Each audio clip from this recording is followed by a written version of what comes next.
अर्जुनेन चित्रांगदा च विवाहस्य कथा प्रसिद्धा अस्ति। अर्जुनः पाण्डवानाम् एकः आसीत्। सः स्वयात्रायां मणिपुरं प्राप्य तत्रत्यस्य चित्रवाहनस्य पुत्रीं चित्रांगदां दृष्ट्वा मोहितः अभवत्। नमस्कार देवी और सज्जनों, आप सभी को हमारे चैनल पे हृदय से स्वागत है। आज हम एक ऐसी पवित्र कथा जो महाभारत में अर्जुन और चित्रांगदा को लेकर बताई गई है, उसी विषय में बातें करेंगे और इसे समझने का प्रयास करेंगे। ओम नमः भगवते वासुदेवाय। द्रौपदी के अलावा अर्जुन की सुभद्रा, उलूपी और चित्रांगदा नामक 3 और पत्नियां थीं। सुभद्रा से अभिमन्यु, उलूपी से इरावत, चित्रांगदा से बभ्रुवाहन नामक पुत्रों का जन्म हुआ। आओ जानते हैं अर्जुन की पत्नी चित्रांगदा के बारे में दिलचस्प बातें। वनवास के दौरान कुंती पुत्र अर्जुन एक बार महेंद्र पर्वत होकर समुद्र के किनारे चलते चलते मणिपुर पहुंचे। वहां उन्होंने मणिपुर नरेश चित्रवाहन की पुत्री चित्रांगदा को देखा तो देखते ही रह गए, क्योंकि वो बहुत ही सुंदर थी। तब उन्होंने मणिपुर के नरेश के समक्ष पहुंचकर कहा, राजन, मैं कुलीन क्षत्रिय हूँ, आप मुझसे अपनी कन्या का विवाह कर दीजिए। चित्रवाहन के पूछने पर अर्जुन ने बतलाया कि मैं पांडुपुत्र अर्जुन हूँ। राजा चित्रवाहन ने अपनी पुत्री को देने के लिए अर्जुन के समक्ष एक शर्त रखी। शर्त यह थी कि उसका पुत्र अर्थात अर्जुन और चित्रांगदा का पुत्र चित्रवाहन के पास ही रहेगा, क्योंकि पूर्व युग में उसके पूर्वजों में प्रभंजन नामक राजा हुए थे। उन्होंने पुत्र की कामना से तपस्या की थी, तो शिव ने उन्हें पुत्र प्राप्त करने का वरदान देते हुए यह भी कहा था कि हर पीढ़ी में एक ही संतान हुआ करेगी। अतः चित्रवाहन की संतान वह कन्या ही थी। नरेश ने कहा, मेरे यह एक ही कन्या है, इसे मैं पुत्र ही समझता हूँ। इसका मैं पुत्र का धर्म अनुसार विवाह करूँगा, जिससे इसका पुत्र हो जाए और मेरा वंश प्रवर्तक बने। अर्जुन ने कहा, ठीक है, आपकी शर्त मुझे मंजूर है। और इस तरह अर्जुन और चित्रांगदा का विवाह हुआ। कुछ काल तक अर्जुन ने चित्रांगदा के साथ वैवाहिक जीवन का आनंद लिया और उसके बाद उनको एक पुत्र हुआ। पुत्र का नाम बभ्रुवाहन रखा गया। पुत्र जन्म के उपरांत उसके पालन का भार चित्रांगदा पर छोड़ अर्जुन ने विदा ले ली। चलने से पूर्व अर्जुन ने कहा कि कालांतर में युधिष्ठिर राजसूय यज्ञ करेंगे, तभी चित्रांगदा अपने पिता के साथ इंद्रप्रस्थ आ जाए। वहां अर्जुन के सभी संबंधियों से मिलने का सुयोग मिल जाएगा। एक बार जब युधिष्ठिर ने अश्वमेघ यज्ञ किया था, तब यज्ञ का अश्व मणिपुर जा पहुंचा। अश्व के साथ अर्जुन थे। वह घोड़ा घूमते घूमते मणिपुर जा पहुंचा। मणिपुर नरेश बभ्रुवाहन ने जब सुना कि मेरे पिता आए हैं, तब वह गणमान्य नागरिकों के साथ बहुत सा धन साथ में लेकर बड़ी विनय के साथ उनके दर्शन के लिए नगर सीमा पर पहुंचा।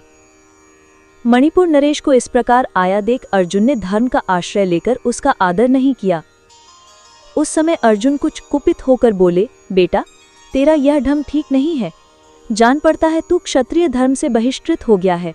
पुत्र, मैं महाराज युधिष्ठिर के यज्ञ संबंधी अश्व की रक्षा करता हुआ तेरे राज्य के भीतर आया हूँ, फिर भी तू मुझसे युद्ध क्यों नहीं करता? क्षत्रियों का धर्म है युद्ध करना।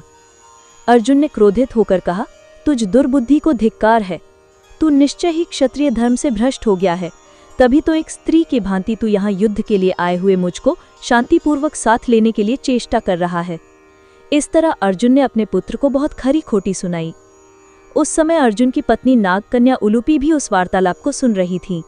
तब मनोहर अंगों वाली नागकन्या उलूपी धर्म निपुण बभ्रुवाहन के पास आकर यह धर्म सम्मत बात बोली, बेटा, तुम्हें विदित होना चाहिए कि मैं तुम्हारी विमाता नागकन्या उलूपी हूँ। तुम मेरी आज्ञा का पालन करो, इससे तुम्हें महान धर्म की प्राप्ति होगी। तुम्हारे पिता कुरुकुल के श्रेष्ठ वीर और युद्ध के मद से उन्मत्त रहने वाले हैं, अतः इनके साथ अवश्य युद्ध करो। ऐसा करने से ये तुम पर प्रसन्न होंगे, इसमें संशय नहीं है। यह सुनकर बभ्रुवाहन ने अपने पिता अर्जुन से युद्ध करने का निश्चय किया। तब अर्जुन और बभ्रुवाहन के बीच घोर युद्ध हुआ। कहते हैं कि इस युद्ध में बभ्रुवाहन मूर्छित हो गए थे और अर्जुन मारे गए थे। अर्जुन के मारे जाने का समाचार सुनकर युद्ध भूमि में अर्जुन की पत्नी चित्रांगदा पहुंचकर विलाप करने लगी। वो उलूपी से कहने लगी कि तुम्हारी ही आज्ञा से मेरे पुत्र बभ्रुवाहन ने अपने पिता से युद्ध किया। चित्रांगदा ने रोते हुए उलूपी से कहा कि तुम धर्म की जानकार हो बहन, मैं तुमसे अर्जुन के प्राणों की भीख मांगती हूँ। चित्रांगदा ने उलूपी को कठोर और विनम्र दोनों ही तरह के वचन कहे। अंत में उसने कहा कि तुम ही ने बेटा को लड़ाकर उनकी जान ली है। मेरा बेटा भले ही मारा जाए, लेकिन तुम अर्जुन को जीवित करो, अन्यथा मैं भी अपने प्राण त्याग दूंगी। तभी मूर्छित बब्रुवाहन को होश आ गया और उसने देखा कि उसकी माँ अर्जुन के पास बैठकर विलाप कर रही है और विमाता उलूपी भी पास ही खड़ी है। बब्रुवाहन अपने पिता अर्जुन के समक्ष बैठकर विलाप करने लगा और प्रण लिया कि अब मैं भी इस रणभूमि पर आमरण अनशन कर अपनी देह त्याग दूंगा। पुत्र और माँ के विलाप को देख सुनकर उलूपी का हृदय भी पसीज गया और उसने संजीवन मणि का स्मरण किया। नागों के जीवन की आधारभूत मणि उसके स्मरण करते ही वहां आ गई। तब उन्होंने बब्रुवाहन से कहा कि बेटा उठो, शोक मत करो। अर्जुन तुम्हारे द्वारा परास्त नहीं हुए हैं, ये मनुष्य मात्र के लिए अजय हैं। लो, ये दिव्य मणि अपने स्पर्श से सदा मरे हुए सर्पों को जीवित किया करती है। इसे अपने पिता की छाती पर रख दो, इसका स्पर्श होते ही वे जीवित हो जाएंगे। बब्रुवाहन ने ऐसा ही किया। अर्जुन देर तक सोने के बाद जागे हुए मनुष्य की भांति जीवित हो थे। फिर उसने अश्वमेध का घोड़ा अर्जुन को लौटा दिया और अपनी माताओं चित्रांगदा और उलूपी के साथ युधिष्ठिर के अश्वमेध यज्ञ में शामिल हुए।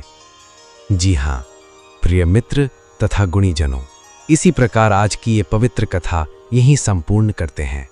मुझे उम्मीद है कि आप सभी को आज की कथा पसंद आई होगी। अगर पसंद आई हो तो कमेंट्स में जय श्री कृष्ण लिखकर ठाकुर जी को प्रणाम करिएगा। फिर अगला वीडियो में मिलते हैं, तब तक आप सब खुश रहें। धन्यवाद। जय श्री राम, जय श्री कृष्ण।